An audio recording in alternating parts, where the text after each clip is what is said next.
Caitlin Heckner, and welcome to part 3 of my series, How Dressage is Related to Ranch Riding.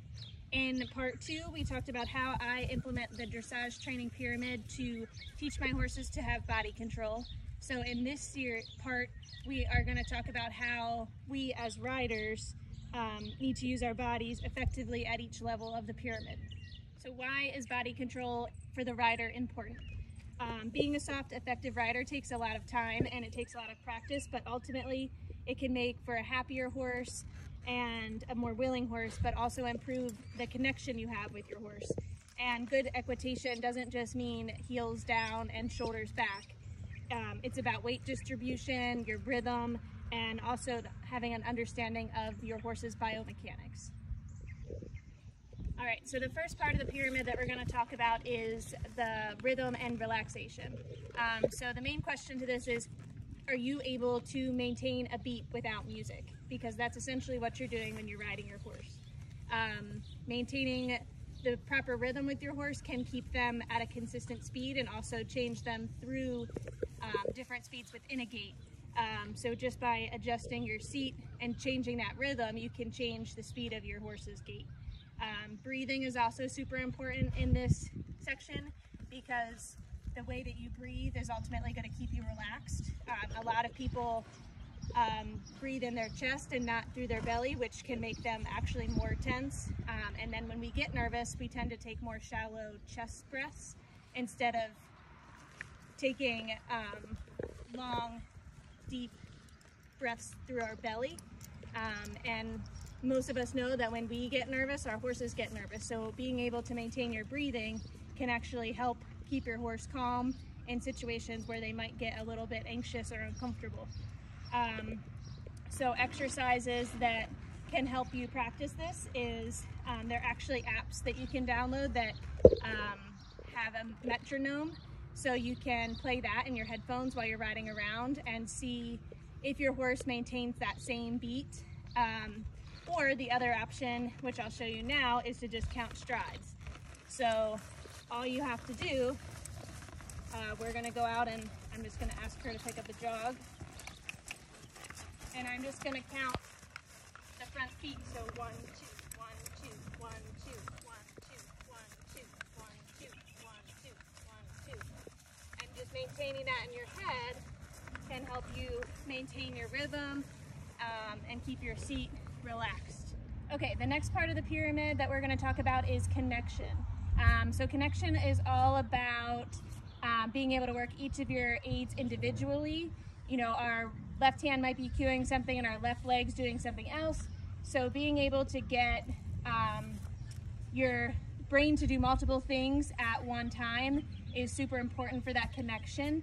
I always say riding is much like patting your head and rubbing your belly because you have to be able to have a bunch of different things going on at the same time.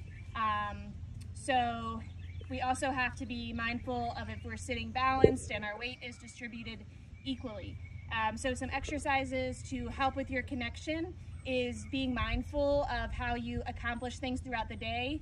Are you right side dominant, left side dominant? You know, do you always do things with your right hand or your left hand? And knowing which side maybe that you struggle with so you can be mindful of using that more throughout the day, and that'll help your riding a ton. And then some under saddle exercises that you can do are riding bareback without reins, having somebody lunge you around without reins, and then working without stirrups, and just practicing that balance and your feel. All right, next we're going to talk about impulsion, and this level is all about energy. So being able to kind of raise your energy up and then bring it back down is how you're going to build impulsion in your horse.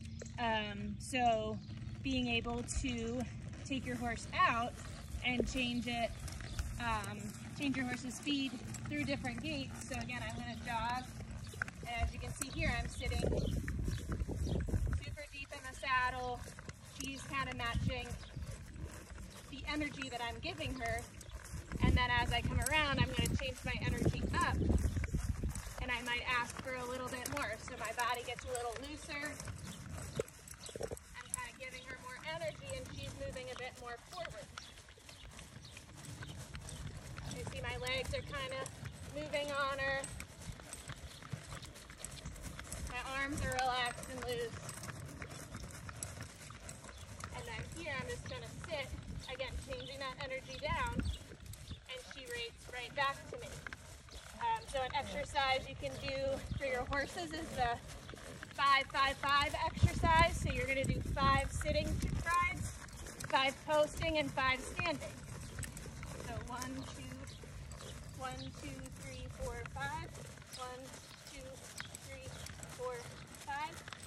1, 2, 3, 4, 5. So as you can see, she's changing through each of these levels.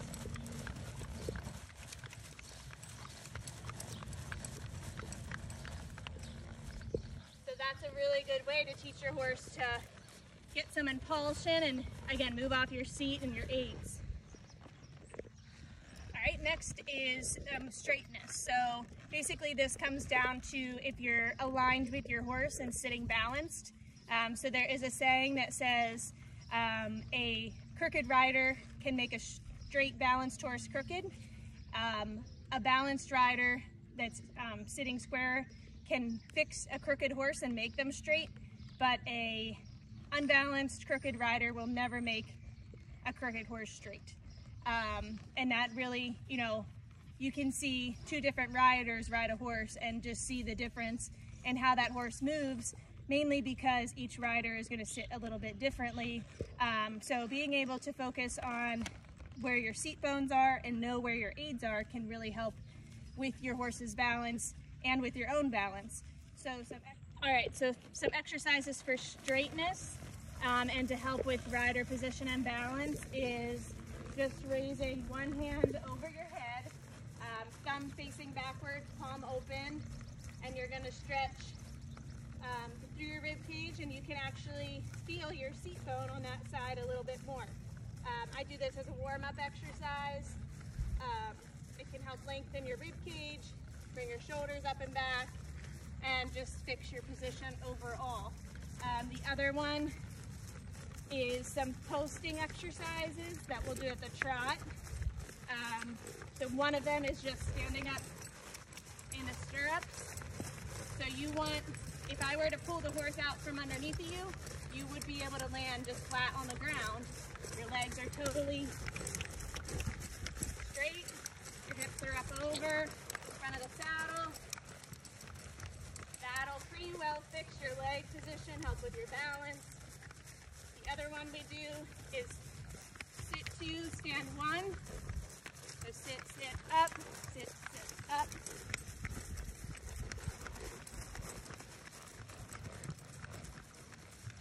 And the other one we do is stand for 2, sit for 1.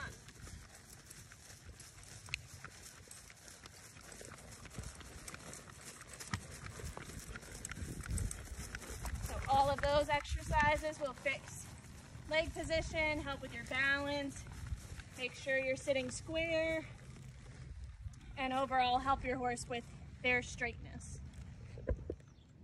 So the last part of the pyramid that we're going to discuss is collection. So collection cannot be maintained without developing all the other levels first, and then I usually require people to have a concept of a half halt and have your horse understand what a half halt is. For collection, your seat and your joints need to be soft and be able to absorb the motion of the horse.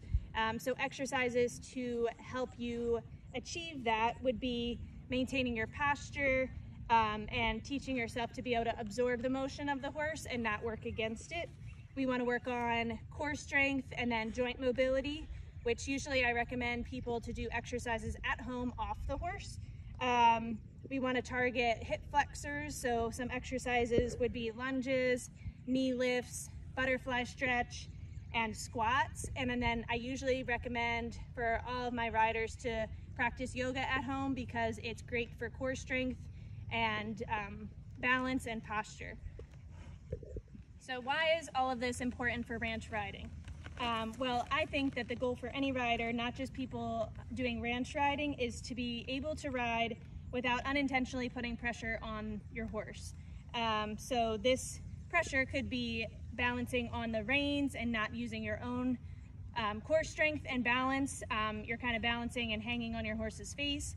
It could be kind of bumping your horse in the belly unintentionally, not being soft in your seat and kind of working against your horse's rhythm.